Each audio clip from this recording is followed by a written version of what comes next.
శ్రీమాత్రే నమః. సర్వే జనా సుఖినో భవంతు. సభ్యులందరికీ శుభోదయం. ఇప్పుడు గురు చరిత్ర. శ్రీ గణేశాయ నమః. శ్రీ సరస్వత్యై నమః. శ్రీ గురుభ్యో నమః.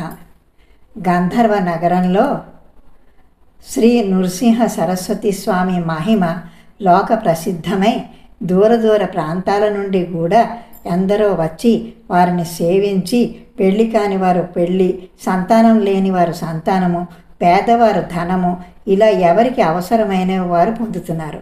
వారిని దర్శించాలనుకున్నప్పటి నుండే కోరినవి నెరవేరుతున్నవారు. నామధారకుడనే బ్రాహ్మణుడు ఎన్నో కష్టాలకు గురై ఎన్ని చేసినా ఒక్కటి తీరక ఎంతో వ్యాకులు పడ్డాడు.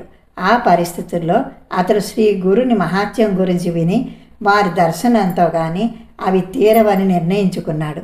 అది లభించకుంటే తన జీవితమే వ్యర్థమని తలచి నిరంతరము వారి పాదాలను స్మరిస్తూ ఆకలి దప్పులు కూడా మరచి కాలినడకన ఆ గ్రామాన్ని సమీపించాడు. ఆయన దర్శనం అవకుంటే ప్రాయోపవేశం తెలిసి అతడు శ్రీ గురుని స్మరించి ఇలా మొరపెట్టుకున్నాడు. అందరి కష్టాలు తొలగించే మీ నామస్మరణతో నా కష్టాలు ఎందుకు తొలగటం లేదు? అందుకు నా పాపాలే కారణమైతే సర్వ పాపహరమైన మీ నామం వాటిని ఎందుకు నశింప చెయ్యలేదు?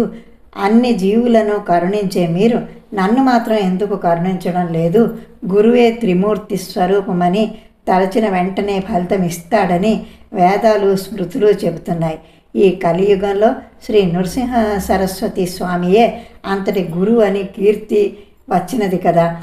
మరి నా పట్ల అది ఎందుకు నిరూపణ అవడం లేదు? మీరు సాటి లేని పెన్నిది అన్నది నిస్సంశయంగా అందరి అనుభవమును. కానీ నా మనస్సులో మీపై భక్తి ఎందుకు కలగటం లేదు?